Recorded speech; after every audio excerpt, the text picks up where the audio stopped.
Pero muy buenos días, queridos oyentes. Bienvenidos a este tiempo devocional donde nos levantamos a buscar a Dios, su presencia y su palabra en la vida de cada uno de nosotros. Bienvenidos a este espacio llamado Maná, fuente de bendición y salud espiritual para todos aquellos que se acercan. En el estudio que estamos haciendo acerca de la carta del apóstol Pablo a los Colosenses en el capítulo 1, estamos haciendo un análisis entre el versículo 19 y 24, hablando acerca de la reconciliación. El primer punto del que hablamos fue de la reconciliación y la obra de salvación que Dios hace con la tierra, con el mundo físico. Ayer tratamos la reconciliación con respecto a nosotros, a nuestra condición en la que antes éramos enemigos, estábamos alejados y ahora somos no solo amigos, sino hijos de Dios. Veamos el medio. ¿Cuál fue el medio por el cual el Señor nos reconcilió? Llegamos al 20 en la segunda parte de este capítulo 1 de Colosenses. Haciendo la paz mediante la sangre de su cruz, en su cuerpo de carne, por medio de la muerte, para presentaros santos y sin mancha e irreprensibles delante de Él. Mire las dos frases que encierran los dos medios por los cuales Cristo llevó a cabo nuestra reconciliación con Dios. Primero, Pablo dice que hizo la paz entre Dios y el hombre mediante la sangre de su cruz. O sea que cuando hablamos de ese primer medio, es su sangre preciosa. Es la expiación que vincula la muerte de Cristo con el sistema sacrificial que había en el Antiguo Testamento. Es también una expresión que denota una muerte violenta, tal como la padecían los animales sacrificados. Acuérdese que en la antigüedad los innumerables animales que fueron sacrificados bajo el antiguo pacto anunciaban la muerte que sufriría el cordero en sacrificio y que tenía que derramar su sangre. Bueno, cuando uno lee Hebreos en el capítulo 13 nos habla acerca de esto, hablando de Cristo. Dice, los cuerpos de aquellos animales cuya sangre a causa del pecado es introducida en el santuario por el sumo sacerdote, son quemados fuera del campamento, por lo cual también Jesús, para santificar al pueblo mediante su propia sangre, padeció fuera de la puerta.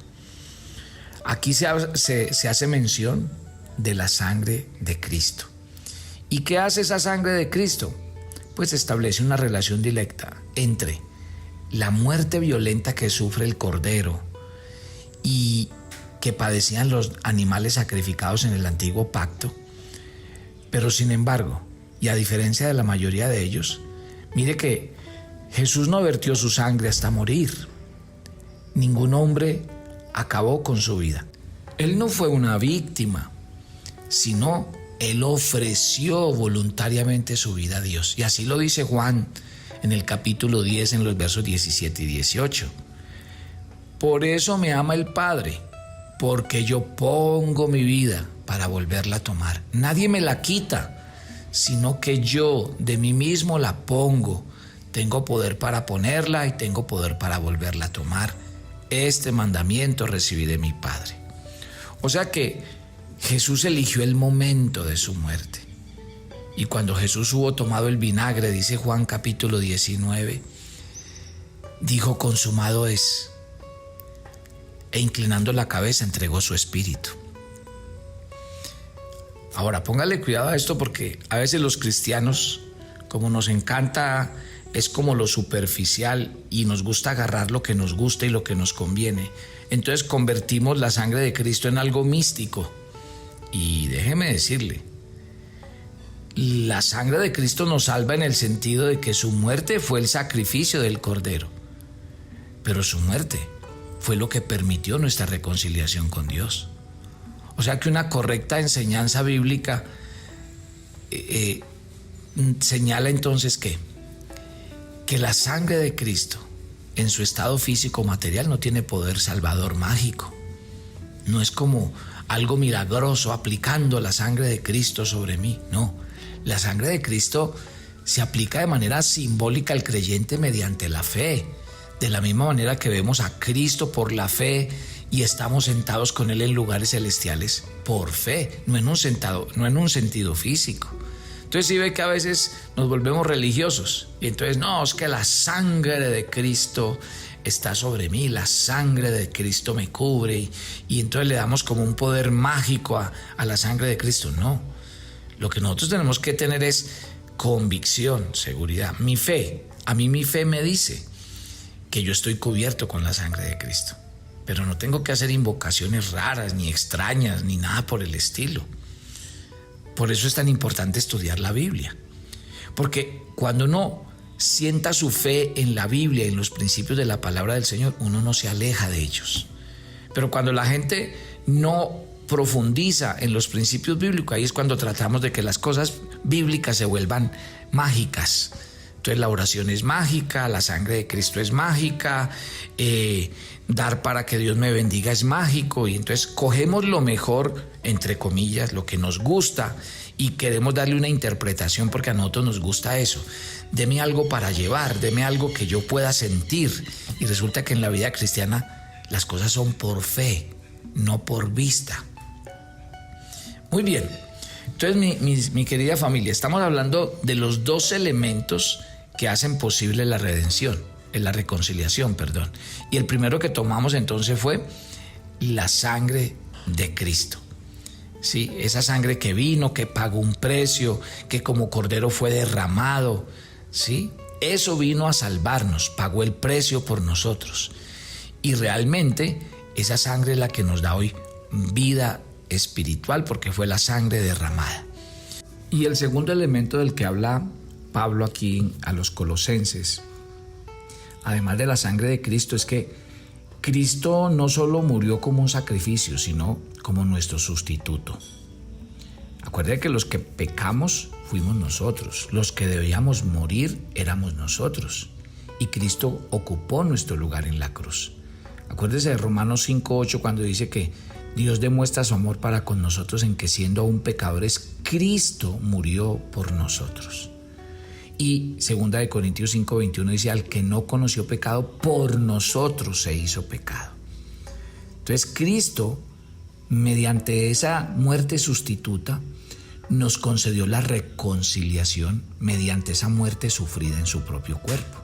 Romanos 8:3, Pablo nos dice, Dios, enviando a su Hijo en semejanza de carne de pecado, y a causa del pecado, condenó al pecado en la carne. O sea que Cristo tomó el lugar de los pecadores, padeciendo una muerte sustituta que canceló toda la pena por el pecado que cada uno de nosotros habíamos cometido. El sacrificio de Cristo, ¿qué hizo? Satisfizo las exigencias de la ira de Dios. Entonces, aquí Pablo le está dando un duro golpe a las enseñanzas falsas y herejes que les estaban enseñando a los colosenses, en su creencia de que Cristo era solo un ser espiritual. Todo lo contrario. Pablo insiste en afirmar que Cristo murió como hombre por todos los hombres. Y si esto no fuera cierto, pues no habría posibilidad de reconciliación. Vamos al versículo 22. Recuerden que estamos leyendo Colosenses capítulo 1. Dice, para presentarnos o para presentaros santos y sin mancha e irreprensibles delante de Dios. Entonces, aquí Pablo nos dice cuál es el propósito final de la reconciliación. ¿Y cuál es? Presentarnos a nosotros, que hemos sido elegidos y escogidos, presentarnos puros. Aquí Pablo expresó ese mismo deseo a los corintios cuando les escribe en 2 Corintios 11:2, porque os celo con todo celo de Dios, pues os he desposado con un solo esposo para presentaros como una virgen pura a Cristo. Judas también habla del tema en el versículo 24 cuando dice que un día seremos presentados sin mancha delante de su gloria con gran alegría. Ahora, esto sí que es importante, porque es que para un Dios santo, la purificación es algo imperativo. Ningún pecador puede presentarse delante de Dios. El malo no habitará junto a él, dice claramente el Salmo. La palabra santo significa estar separado del pecado y apartado para Dios. Entonces, en esa relación que el Señor vino a darnos por medio de la reconciliación, por medio de la fe, es lo que hace el Señor.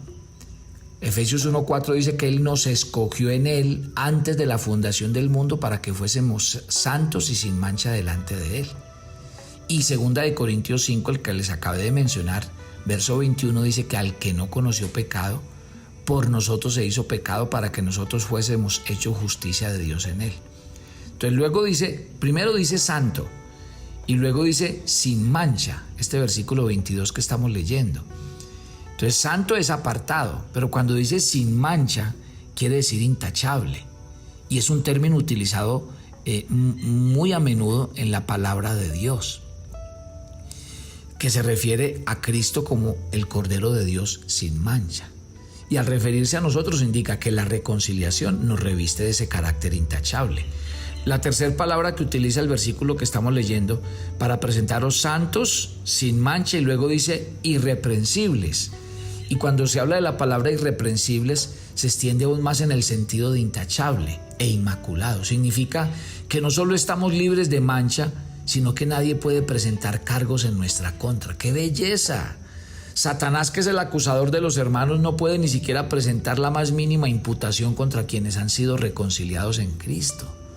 O sea que la reconciliación que Cristo obtuvo para cada uno de nosotros nos convierte en seres santos, intachables e irreprensibles delante de Él. Esta sí que es una verdad de la cual nosotros nos debemos alegrar.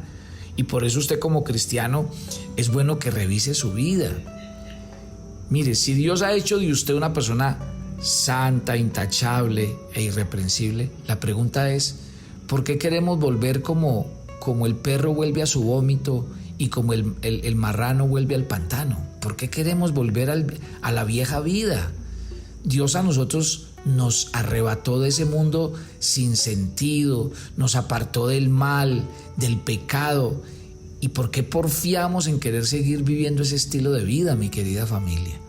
Yo creo que tenemos que ser más conscientes del título que llevamos. Somos hijos, santos, apartados, escogidos para Dios, por lo cual yo creo que eso sí debería como hacernos reflexionar en nuestro estilo y nuestra manera de vivir. ¿Por qué los cristianos seguimos siendo mentirosos por naturaleza y decimos mentiras hasta por deporte y se nos salen hasta con una naturalidad que es impresionante? Eso no está bien. Y como no está bien que estemos hablando groserías, vulgaridades, o que estemos tratando a la gente y tratándonos entre nosotros y con nuestros seres queridos, tratándonos con insultos, con palabras bajas, no está bien. Ahora, no está bien, no es por el asunto moral, no está bien es porque si Cristo vive en nosotros, deberíamos vivir a otro nivel, en otro estilo de vida. Si Dios te trajo de la calle, donde vivías en medio del lodo, del pantano, donde vivías sucio, y Dios un día viéndote en esa realidad dijo, ven, yo te tomo, te traigo a mi casa, te baño, te visto, te perfumo, te pongo una ropa limpia, bonita, y quiero que vivas así. La pregunta es, ¿por qué queremos volver atrás, mi querida familia? Piensa en esto. Y por eso estas verdades que estudiamos en la Biblia son verdades para eso, para que reflexionemos y digamos, bueno, si Cristo hizo todo eso por mí, ¿yo por qué quiero vivir y volver atrás? No puedo. Ahora, ojo con esto. Dice que el Señor nos revistió entonces de esa misma justicia en Cristo Jesús. Y aquí viene un proceso de crecimiento espiritual que consiste en apropiarse en la práctica de todo lo que somos como hijos de Dios. Cada creyente debe vivir como habiendo sido revestido del hombre nuevo. O sea, a usted le quitaron las vestiduras viejas, viles que tenía. Por eso la Biblia dice en Colosenses, vístanse como hombres nuevos, conforme a la imagen de su Padre Dios. Dejen a un lado la mentira y vístanse de amor, de compasión, de benignidad, de bondad. No se critiquen unos a otros, perdónense unos a otros. Esa es la vestidura de un hijo de Dios. ¡Qué belleza! Mi invitación, póngame cuidado, por eso nosotros estamos empezando los cursos bíblicos de Maná. Hagan parte de los cursos bíblicos, matricúlese en un curso bíblico y profundice. O si usted no quiere profundizar, al menos adquiera los principios básicos. Entonces, si usted no ha comenzado, empiece por el Teo 100. Si usted ya hizo un curso, pues pase al siguiente. O tome los cursos libres que vamos a llevar a cabo este semestre. 3 cursos libres espectaculares. Pero de verdad, mi querida familia, no se quede donde está. Avancemos. Padre, gracias por esta mañana y gracias por cada oyente de Maná. Yo quiero que hoy resalten ellos esta obra de Cristo que nos reconcilió y que por su sangre y su sacrificio nos sustituyó a nosotros y que nos hizo libres, limpios, santos para vivir esa vida agradable a Dios. Que no volvamos atrás, que no miremos atrás, que dejemos a un lado la vida que vivíamos antes, porque Dios ya no quiere eso para nosotros. Señor, que vivamos como criaturas nuevas. Y yo ruego de verdad que cada oyente de Maná hoy se concientice y diga: voy a prepararme, voy a profundizar y voy a crecer en el camino de la fe. Gracias por este día, te entregamos nuestras vidas y nuestros corazones. Hoy hago una oración por Colombia en el día de su independencia y pido que nuestra nación sea bendita. Oro para que nuestra nación sea gobernada sabiamente y pido para que Dios bendiga este país y sus moradores y cada día el amor de Dios esté sobre ella. Gracias, Padre, en el nombre de Jesús. Amén y amén. Entonces, si usted quiere matricularse en uno de nuestros cursos, en los links que estamos enviando están los cursos libres o están los teos para que usted se matricule y haga parte de ellos. Los espero mañana. Bendiciones para todos.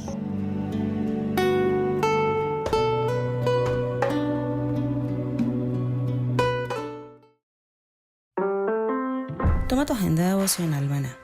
El pasaje sugerido para la lectura en tu devocional personal el día de hoy es Romanos 13, del 1 al 7. Dios nos exhorta a honrar y obedecer a nuestras autoridades. Por tanto, ora siempre por quienes están en el poder para que Dios los guíe. No los critiques, solo es Dios quien juzga su actuar. Te invitamos ahora a que respondas las preguntas que encuentras en tu agenda que te llevarán a conocer cada vez más a Dios y crecer en tu vida espiritual. Y para confirmar tus respuestas, visita nuestra cuenta de Facebook Devocional Maná.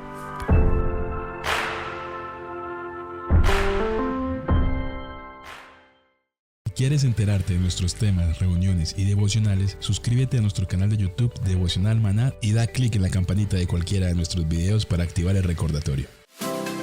Todos los miércoles a las 7 de la noche tenemos una invitación para las mujeres que quieren conocer más a Dios. Conéctate por nuestro canal de YouTube Devocional Maná. Te esperamos.